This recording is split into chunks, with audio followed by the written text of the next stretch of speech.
of 10 minutes. After 9 minutes, I tell the member that the 9 minutes have gone.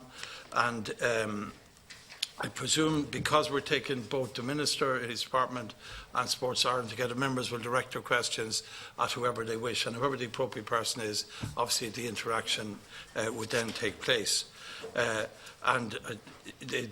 question now is for Minister Ross to make his opening presentation, please. Thank you very much indeed, Chairman. I'm joined today by Minister of State Brendan Griffin, who will follow me with an opening statement.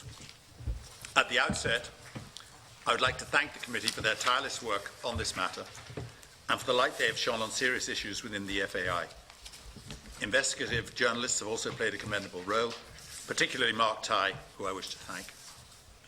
I would also like to apologise to the committee for failing to provide my opening statement in advance as requested. As I'm sure you will appreciate, this has been a very fluid situation, including significant developments as late as this morning, which would have overtaken any script provided to you earlier. Chairman, I regret that there has been a cloud over Irish sport, and in particular Irish soccer, since the 17th of March, St Patrick's Day, when news broke about the loan of £100,000 to the Football Association of Ireland by its then Chief Executive, John Delaney. On the 19th of March, we wrote to Sport Ireland, directing them to engage with the FAI to clarify matters of concern. Since then, there has been intensive activity between FAI, Sport Ireland and my department. The decision of the Board of Sport Ireland to withhold and suspend funding to the FAI was an extraordinary moment for Irish sport. I don't have to remind the committee of the scale and reach of the FAI. This is an organisation with over 200 employees, with an annual turnover of close to 60 million. But this is also an organisation with several thousand clubs, the national governing body for the most popular participation team sport in Ireland. While it may not be among our native sports, soccer is a sport which is at the heart of Irish life and culture. Chairman, it would be remiss of me not to mention the importance of due process and natural justice when dealing with these matters. While members of the committee are unfettered, the response by the officials of my department, by Sport Ireland, by Minister Griffin and by me must be considered and appropriate. Having said that, I watched the FAI's engagement with your committee and I have monitored developments since then. Last week's appearance, along with events over the weekend, have been hugely disappointing. Yesterday's announcement that the former CEO had voluntarily stepped aside pending an independent investigation fell far short of expectations. While it is the case that due process is hugely important, you will not be surprised to hear me say that I have become increasingly concerned with these developments. Here we have a clear case of the FAI admitting that they failed to abide by the conditions for receipt of state funding. We have had a shambolic appearance by the FAI at this committee last week, at which even the most basic questions, for whatever reasons, went unanswered. Concerns remain around a financial transaction, basic levels of corporate governance, the creation of the new Executive Vice President role, issues of a substantial nature being considered by the Office of the Director of Corporate Enforcement, and other developments that would suggest that all is far from well. Minister Griffin and I have made our serious concerns known. We have impressed upon Sport Ireland a need for root and branch reform of corporate governance. Over the weekend, I also publicly spoke about the need for strong corporate governance as a precondition for ongoing state funding, including capital works. As late as last night, I reiterated to Sport Ireland the need for regime change. As a result of the ongoing pressure, I am pleased to confirm to the committee that in the last few hours, the FAI has written to me indicating decisive action is being taken. I will now read the FAI's letter into the record of the meeting. Dear Minister, I would like to first of all apologise to you and your colleagues for any embarrassment caused through the Association's engagement with the Oireachtas Committee in relation to recent controversies. I can assure you that no disrespect was intended by me or the Association in relation to our engagement at the committee. While I'm acutely aware that our response to date has caused considerable frustration and has not appeased public demands for action, I have a responsibility to ensure that we act legally and follow due process in relation to both employment matters and our engagement with the Officer of the Director of Corporate Enforcement. Since the controversies first arose, the Board of the Association formed a subcommittee to progress all issues involved, and this subcommittee has been working hard to try to ensure that all matters are fully investigated and that progress is made. The need to reform governance structures is recognised, and it is intended that we'll put in place both structures and processes that meet best practice from both a corporate and sporting body perspective. We have already taken significant action in this regard. We have commissioned Mazars to undertake an in-depth review of all the matters of concern. This is a fully independent exercise which will be carried out to the highest professional standards and will be forensic in its approach. We are pursuing all steps with legal advice in relation to ensuring that all matters that arise from this review are actioned as appropriate. The processes that have been put in place are significant and will have far-reaching effect. They will, of necessity, however, take some time, having due regard to the need for detailed examination and to respect the rights of all individuals who may be involved. In relation to the board structure, we have engaged with Sport Ireland in relation to both the membership of and terms of reference for a new governance group which will, amongst other issues, bring forward proposals for the restructuring of the board and other governance requirements. We have asked that this group commence work immediately and bring forward recommendations as speedily as possible.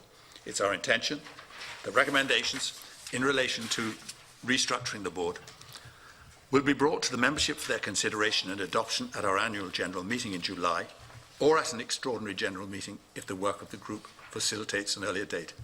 At that point, when a new structure has been put in place, it is the intention that the existing board will step down to allow for a new board to be constituted in the best interests of football.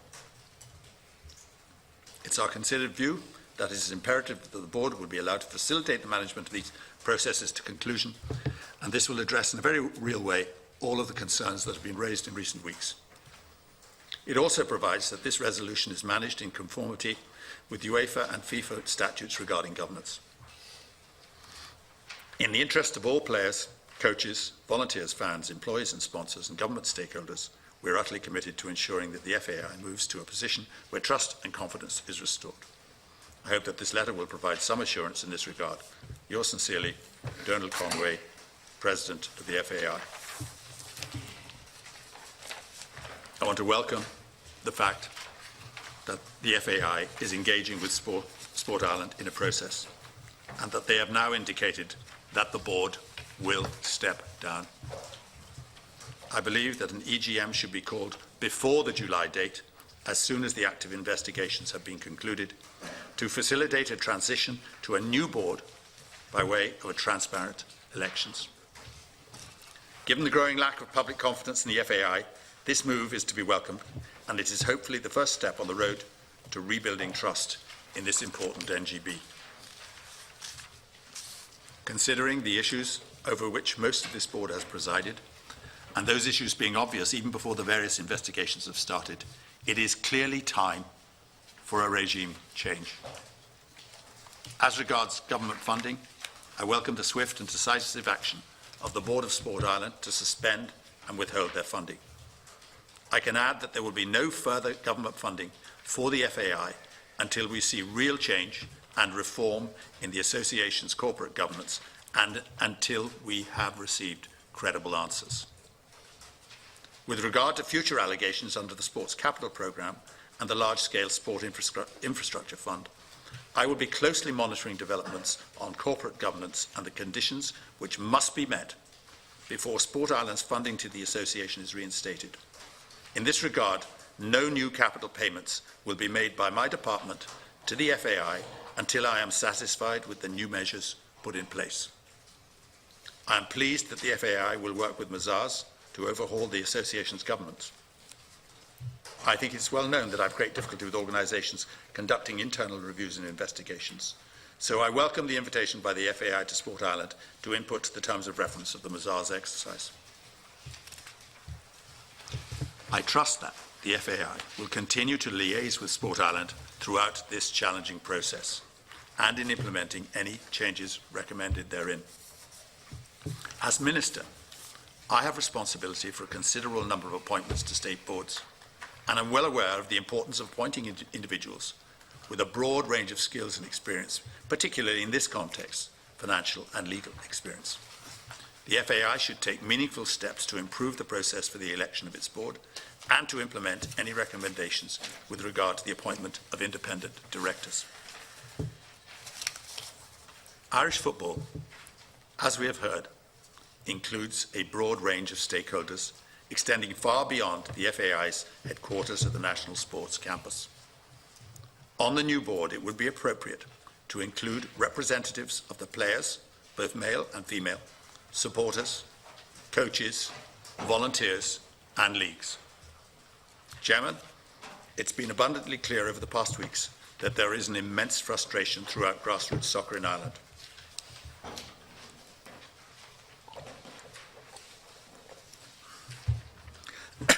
We have also seen protests at recent international matches and at League of Ireland fixtures.